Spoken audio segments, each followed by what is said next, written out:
রাষ্ট্রীয় শোকের ভারে নত ইরান। সর্বোচ্চ নেতা আয়াতুল্লাহ আলী খামেনির শেষ বিদায়কে ঘিরে দেশজুড়ে চলছে ধর্মীয় আনুষ্ঠানিকতা, লাখো মানুষের মিছিল এবং প্রার্থনা। ঠিক এমন সময়ই নতুন করে বিস্ফোরণের শব্দে কেঁপে ওঠে দেশের দক্ষিণাঞ্চল। ফলে শেষ বিদায়ের পরিবেশ মুহূর্তেই রূপ নেয় নতুন যুদ্ধ উদ্বেগে।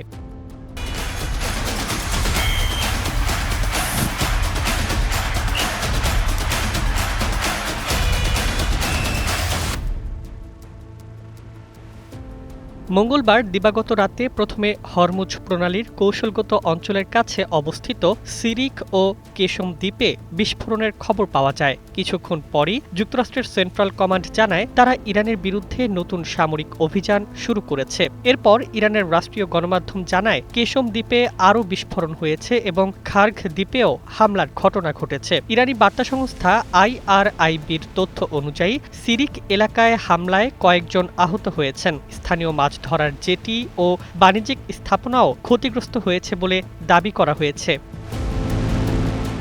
এই হামলার ব্যাখ্যায় যুক্তরাষ্ট্রের সেন্ট্রাল কমান্ড দাবি করেছে হরমুজ প্রণালীতে ৩টি বাণিজ্যিক জাহাজ লক্ষ্য করে ইরানের হামলার জবাব হিসেবেই এই অভিযান পরিচালনা করা হচ্ছে। ওয়াশিংটনের ভাষ্য, যুদ্ধবিরতির শর্ত ভঙ্গ করে আন্তর্জাতিক নৌ চলাচলকে ঝুঁকির মুখে ফেলেছে তেহরান। তাই ইরানের সামরিক সক্ষমতা দুর্বল করতে তাদের অবকাঠামো লক্ষ্য করে অভিযান অব্যাহত থাকবে। অন্যদিকে ইরান জুড়ে তখন চলছে খামেনির শেষ বিদায়ের রাষ্ট্রীয় আয়োজন। রাজধানী তেহরান থেকে শুরু হওয়া শোকানুষ্ঠানের ধারাবাহিকতায় তার মরদেহ নেওয়া হচ্ছে পবিত্র নগরী নাজাফ ও কারবালায়। সেখানে লাখো শোকাহত মানুষের অংশগ্রহণের প্রস্তুতি নেওয়া হয়েছে। ইরাক সরকারও এই উপলক্ষে সরকারি ছুটি ঘোষণা করেছে, কারণ ইরাকের বিপুল সংখ্যক শিয়া মুসলমানের কাছে খামেনি ছিলেন প্রভাবশালী ধর্মীয় ব্যক্তিত্ব।